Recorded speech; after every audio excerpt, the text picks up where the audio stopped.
Akibat perbuatan itu Rasulullah SAW telah bersabda, "Man akhadha amwalan nasi yuridu ada'aha addallahu an, wa man akhadha yuridu itlafaha atlafahu Allah."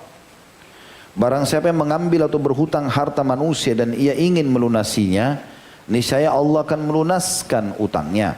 Dan barang siapa yang mengambil atau berhutang dengan keinginan untuk merugikan atau tidak mau membayar, niscaya Allah benar-benar membinasakannya. Artinya dia akan susah hidupnya, malah akan utang lagi sama orang lain, makin banyak permasalahan yang dia hadapi. Hadis ini riwayat Imam Bukhari jilid 5 halaman 54. Kata beliau, banyak orang meremehkan soal utang piutang. Mereka menganggapnya masalah sepele. Padahal di sisi Allah hutang piutang merupakan masalah yang sangat besar. Bahkan hingga seorang yang mati syahid pun yang memiliki berbagai keistimewaan yang agung, pahala yang besar dan derajat yang tinggi tidak lepas dari urusan hutang piutang ini. Dalil yang menegaskan tersebut adalah sabda Rasulullah SAW, "Subhanallah, madza anzalallahu minasy tasydidi fid dain, walladzi nafsi biyadihi, law anna rajulan qutila fi sabilillahi, thumma uhyiya, thumma qutila, thumma uhyiya, thumma qutila, wa alaihi dainun, ma dakhala al-jannata hatta yuqda anhu dainuh." Yang artinya, Maha Suci Allah, betapa keras apa yang diturunkan Allah dalam urusan hutang piutang. Saya ulangi lagi. Kata Nabi SAW, Maha Suci Allah, betapa keras apa yang diturunkan Allah dalam urusan hutang piutang.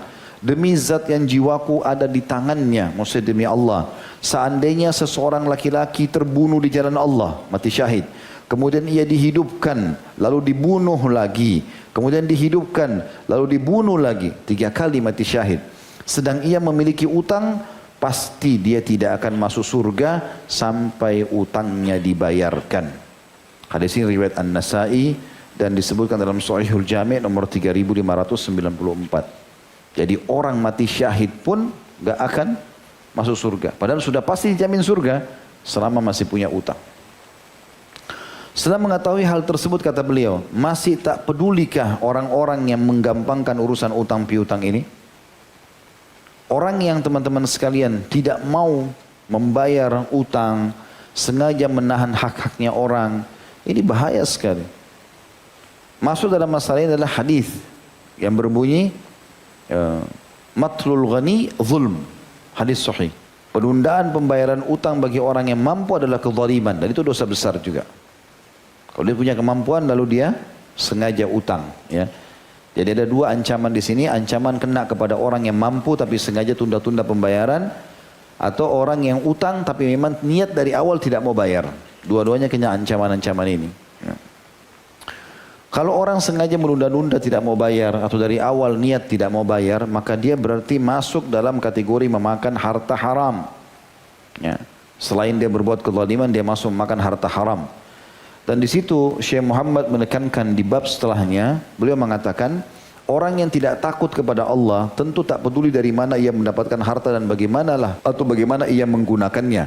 Yang menjadi fikirannya siang malam hanyalah bagaimana menambah simpanannya meski berupa harta haram, baik dari hasil pencurian, suap, merampas atau ghasb, pemalsuan, menjual sesuatu yang haram, kegiatan ribawi, memakan harta anak yatim atau gaji dari pekerjaan haram seperti perdukunan, pelacuran, menyanyi, korupsi dari baitul mal umat Islam, atau harta milik umum, mengambil harta orang lain secara paksa, atau meminta di saat berkecukupan atau berhutang. Ya. Lalu dengan harta haram itu ia makan, ia berpakaian, berkendaraan, membangun rumah atau menyewakan, melengkapi perabot rumahnya serta membuncitkan perutnya. Padahal dengan hal-hal itu sudah cukup diancamkan oleh Nabi SAW dalam hadis riwayat At-Tabarani. Dan ini hadis sahih di jilid 19 halaman 136. Kata Nabi SAW, kullu lahmin nabata min suhtin fannaru awla bihi. Semua daging yang tumbuh dari haram, maka neraka lebih pantas baginya. Pada hari kiamat, ia akan ditanya tentang hartanya, dari mana ia peroleh dan bagaimana ia menggunakannya. Di sana ia tentu akan mengalami kerugian dan kehancuran besar. Karena itu orang yang memiliki harta haram hendaklah segera berlepas diri darinya. Jika merupakan hak sesama manusia, maka ia harus segera mengembalikannya kepada yang berhak dengan memohon maaf dan kerelaannya.